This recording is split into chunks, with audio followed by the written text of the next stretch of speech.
Lagi-lagi di sebuah kampus seni di Tokyo, muncullah seorang cowok yang lagi gak jelas melihat pemandangan di dalam kelas. Cowok ini bernama Kido Tatsuhiko. Nah, Kido ini adalah salah satu mahasiswa baru yang masuk hari itu. Lalu, muncul temannya yang memiliki wajah omes bernama Yoneyama. Gak lama, sang dosen cantik tiba dan memperkenalkan diri. Bu dosen ini menyuruh mereka untuk memanggilnya Shoko Sensei. Mendengar itu, Yoneyama pun langsung memanggilnya Shoko Sensei. Lalu Bu Guru pun Duh, manis banget deh, jadi demen sama yang udah matang gini. Setelah penjelasan singkat, Shoko Sensei pun memanggil seorang model untuk dilukis. Dan begitu keluar, wow, seger banget nih men, kayak sayur sop. Duo omes pun mulai membara sampai muncullah sebuah tontonan yang menegangkan tapi nggak Nema tampilin. Mampus. Melihat model cantik yang cuma dibalut kulit licin beraroma melati, duo omes ini pun makin giat untuk belajar, sedangkan Nema makin lemes gara-gara tegang. Di tengah-tengah mengamati model kulit, duo omes tiba-tiba salfok sama seorang cewek yang lagi kesusahan buat ambil papan lukis di atas rak. Di awal aja udah bikin gerah gini, apalagi entar ya. Lalu dengan jiwa kepahlawanan tinggi, Kido menghampiri dan mengambilkan papan itu. Dan pas Kido ngeliat wujud cewek itu, dia tiba-tiba aja melotot lalu ambruk karena kaget. Wow, siapa sih ini cewek? Tanpa sadar, Shin pun beralih ke beberapa waktu sebelumnya, di mana Kido dan Yoneyama pertama kali pindah ke kos baru Kido. Setelah beres-beres kosan, Kido menemukan ada sebuah lubang yang terletak di tembok pembatas dengan kamar sebelah. Dengan penuh kehati-hatian, dia pun mencoba mengintip dari lubang itu. Lalu, surprise, dia pun disuguhi dengan sebuah kenikmatan yang hakiki. Wow, ini baru lubang kenikmatan. Ternyata, wajah dari pemilik keindahan di balik tembok itu adalah cewek yang saat ini dia lihat di hadapannya. Dan diketahuilah kalau cewek menggairahkan ini bernama Ikuno Emiru. Lalu cerita indah pun dimulai. Masih flashback nih ceritanya. Setelah semalam Kido menonton keindahan sampai puas dari lubang kenikmatan, dia pun memutuskan untuk mengunjungi kamar sebelah untuk memberitahu kalau ada lubang di tembok. Lalu, pas Kido ragu dan mau pergi, tiba-tiba aja Ikuno membukakan pintu dan menarik Kido. Anehnya, pas Kido udah masuk, Ikuno nampak ketakutan dan berlari masuk kamarnya. Dan ketika Kido mencoba mengejar, Ikuno langsung menarik Kido yang membuat Nema jadi panas dalam. Tapi bukannya ketakutan, Ikuno malah mengeluarkan sebuah kamera, lalu selfie bareng Kido yang lagi dalam posisi menegangkan.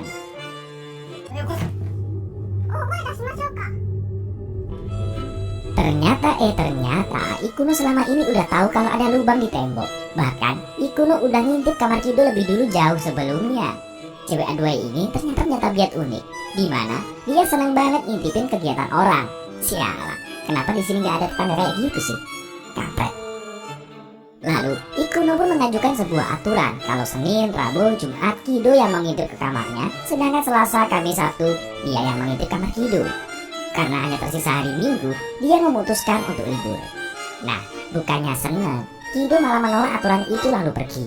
Tapi pas Kido nyampe pintu, Ikuno mengancam akan menyebarin foto tadi kalau Kido nggak mau. Nah, fuck, kenapa film Jepang ceweknya agresif semua gini sih? Nggak pernah ngaji deh kayaknya. Sudahlah. Cerita udah balik lagi ke waktu setelah pertemuan di kampus. Di depan kosan, mereka berdua pun ngobrol. Ikuno ngaku dia nggak tahu sebelumnya kalau ternyata Kido satu kampus dengannya. Ikuno lalu mutusin kalau peraturan semalam diganti aja. Nggak ada batasan giliran ngintip. Mereka bebas ngintip satu sama lain dan bisa ngobrol santuy di kampus. Nggak disangka sama peternak burung manapun, Kido menolaknya. Kampret, soalnya banget sih cowok. Keesokan paginya di kelas, Kido nampak gelisah dan merhatiin Ikuno mulu. Ternyata nih, tanpa sepengetahuan Kido, ada seorang dedek gemes yang lagi curi-curi pandang ke dia. Muncul juga nih cowok. Lalu seperti biasa, Yoneyama yang rusuh godain si Kido.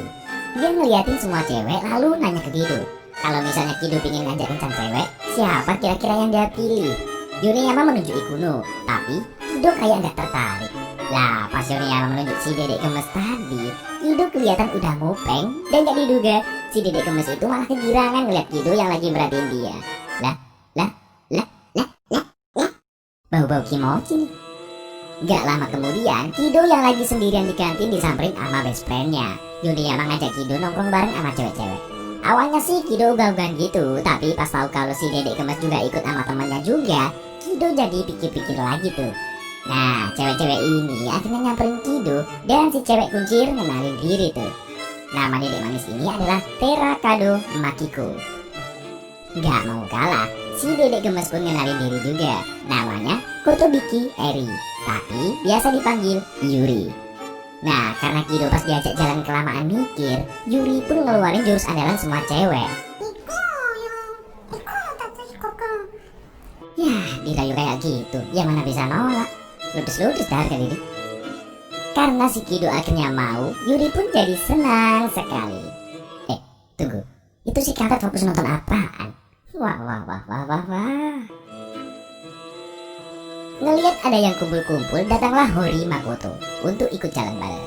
Lalu Yoneyama juga memutuskan untuk ngajak Ikuno sekalian biar rame. Oke, hangout pertama di tempat bowling. Ikuno kayaknya jago banget main bowlingnya men. Sedangkan Yuri gagal mulu. Frustasi karena gagal mulu, Yuri pun lalu shit, nonton dedek gemes yang kayak gini nih yang bikin Ikuno lemes. Nah, karena ngelihat Yuri nempel terus ke Kido, Ikuno kelihatan agak gimana gitu. Sedangkan ngeliat Ikuno merhatiin Kido, Hori jadi ikutan gimana gitu. Sepulangnya dari hangout, mereka akhirnya berpisah. Melihat Kido dan Yuri yang jalan bareng berdua, lagi-lagi Ikuno jadi kelihatan cemburu men. Kayak gak ada cowok lain aja, ada Nema ini loh. Di tengah perjalanan, gak disangka oleh pemadam kebakaran manapun, Yuri meminta Kido untuk mengajak ke kosannya. Oh alah, lihat tuh men, ekspresi si Kido yang cengar-cengir. Bikin emosi. Sesampainya di kosan, Yuri langsung melakukan sidak isi kulkas Kido. Melihat ada sawi yang tersedia, Yuri pun berencana buat masakin si Kido. Lah pas proses masak berlangsung, Kido di belakang makin cengar-cengir kayak lagi kesambet celengan ayam. Pas lagi makan berdua, siapa yang ngira? Ternyata Ikuno udah nguping di balik lubang kenikmatan sambil senyum-senyum tuh.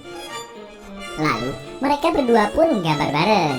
Nah, ngeliat kalau Kido jago banget gambarnya, Yuri jadi pengen diajarin sama Kido. Ya karena cowok sama cewek cuma ada berdua, yang ketiga adalah setan. Bukannya lanjutin gambar, si Yuri malah nyambar timur Kido. Dan kejadian yang kita inginkan bersama pun terjadi. Mereka pun adu mulut yang suaranya bikin jantung Nema berdetak seperti genderang yang mau perang. Lalu karena Kido kelamaan pemanasannya, Yuri jadi inisiatif duluan buat buka. Nema udah gak kuat ini.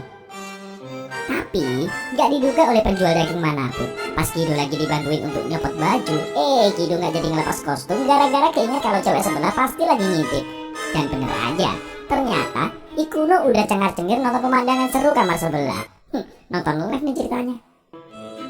Keseruan belum kelar, Kido ternyata nyiapin kasurnya pada posisi yang pas biar Ikuno gak bisa ngintip.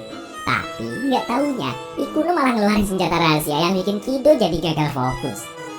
Singkat cerita nih men, karena Yuri udah gak tahan, akhirnya Yuri menyerang Kido dengan segenap jiwa raga dan film pun jadi gelap. Suara aja cukup lah buat kalian men.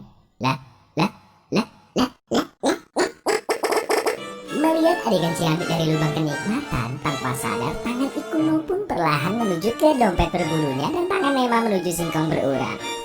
Sok gede, padahal cuma belimbing wuluh. Fokus. Tapi sutradara berkehendak lain men. Pas lagi asik-asiknya, ayah Yuri nelpon dan menyuruhnya segera pulang. Akhirnya kerja kelompok pun berakhir dengan Kido yang cengar-cengir habis dapat bibir rasa durian. Lalu episode 1 pun kelar.